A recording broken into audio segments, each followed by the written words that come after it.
Hi guys, so today I'm going to talk about rolling your muscles. Really important when we work out a lot, everything gets tight and we need to make sure that we get rid of the stress in the muscles and release that. So a foam roller is a great option.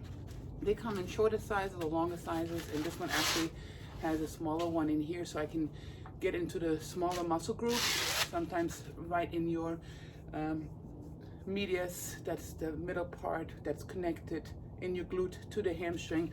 I sometimes use a smaller one or a tennis ball even to get in there. So really important, hip flexors. A lot of times when we do squats, not a lot of times, all the time, when we do squats, lunges, jumps, all that, we always engage our hip flexors. And if the hip flexors and the quad gets tight, it will pull on your knee and then you're gonna start having knee issues.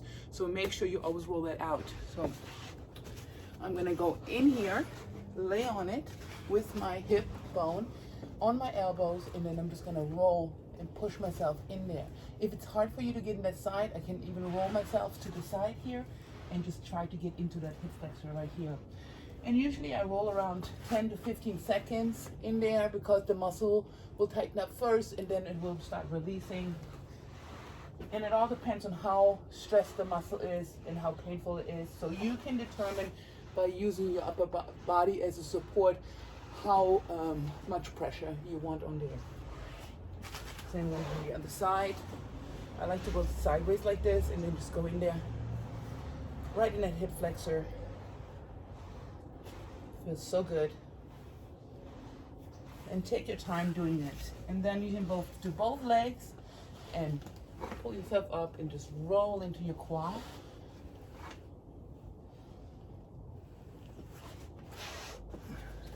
Same the teardrop, which is right above the knee.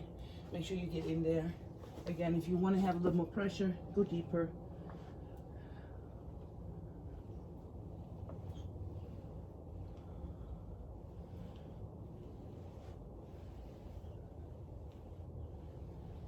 And then I'm going to the side, which is connected. There's an abductor right here, and it goes all the way down, and we want to make sure that's loose as well so it doesn't start pulling on your bands here. And this one might hurt a little bit more. It's a little more sensitive of a muscle. It's smaller and long. So again, you decide how much support you want on there. I usually need a little bit more. They're usually pretty sensitive on me.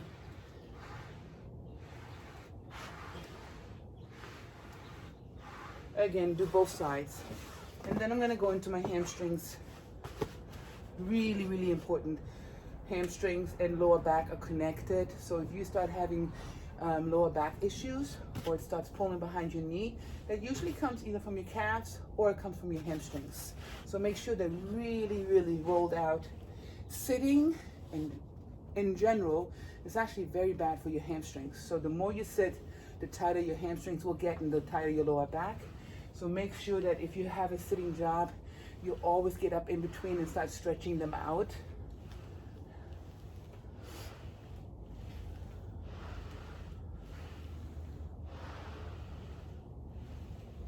And I never ever roll behind my knee.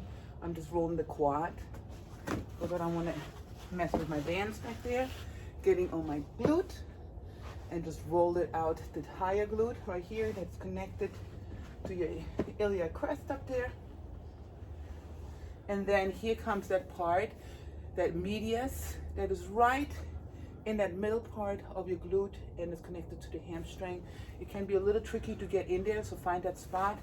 And again, then sometimes I go into the smaller one just so I can roll into it a little bit more. And I sit with my feet crossed because it opens up that glute in there. And you can just sit on it and let it relax. Put that pressure on it. Moving it, find that spot. I'm right in there right now.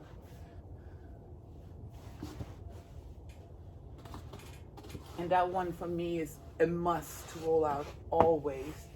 The medius and the hamstring connection can push, if it gets really tight, on your sciatic nerve, and that can be very painful for a couple of days, and then you're going to feel tingling in your legs and all of that because it just pushes on that nerve.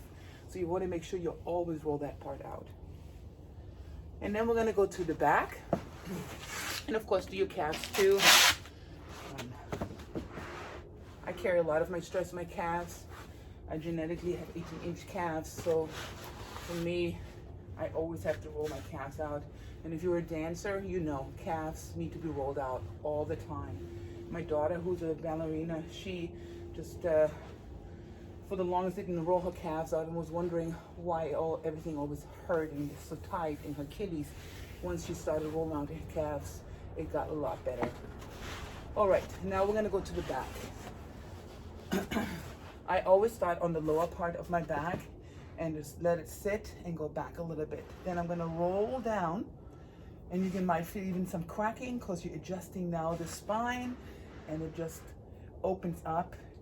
Once I get the roller in the middle part of my back, right behind the chest, I'm gonna bring my arms back and open up my chest here and let my head hang back.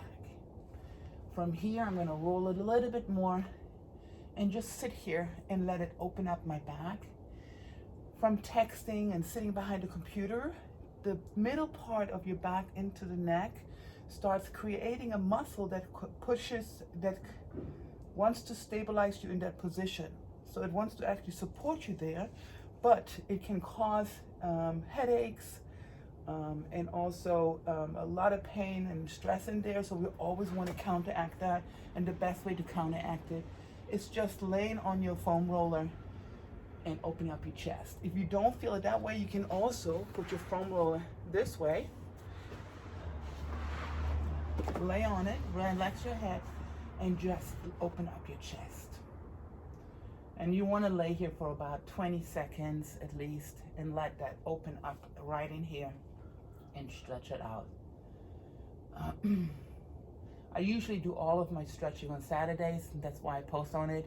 Saturday stretch, because that's when we usually have the most time.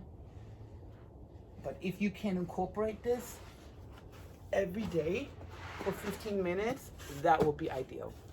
So I hope this helped, and today's Sunday. Have a great Sunday.